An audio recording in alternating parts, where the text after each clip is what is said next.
In this video, you'll learn how to export chats from Kimi AI. By following these steps, you will successfully retrieve your chat history for future reference or sharing purposes. Begin by navigating to the Kimi AI platform.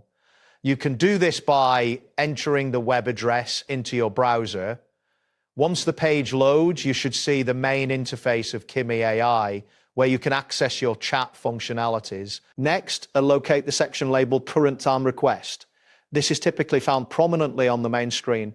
Click on this option to proceed to the chat history section, where all your previous conversations are stored. After that, look for the chat history button on the interface. Clicking this will take you to a detailed list of all the chats you have participated in. Ensure that the page displays your complete chat history before moving on. Once you are on the chat history page, find the option labeled All Chats.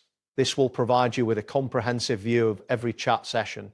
Take a moment to scroll through and identify the specific chat you wish to export. Now, click on the chat you want to export. This action will open the selected conversation, allowing you to view its contents in detail. Ensure that you have the correct chat open before proceeding to the next step. Next, locate the share button within the chat window. This option is often represented by an icon that looks like an arrow or a link. Clicking this will prompt further options for sharing or exporting the chat. After you click on the share button, look for the option labeled Generate Document. Selecting this will initiate the process of creating a document containing your chat history. Wait for a moment as the system processes your request. Once the document is generated, you will typically receive a confirmation message indicating that the process is complete.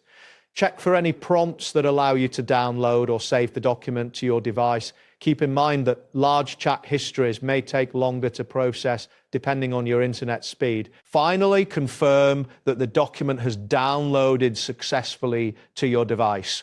It is advisable to check your available storage before initiating the download, as insufficient space may prevent the document from being saved. That wraps up today's guide. Thanks for watching, and catch you in the next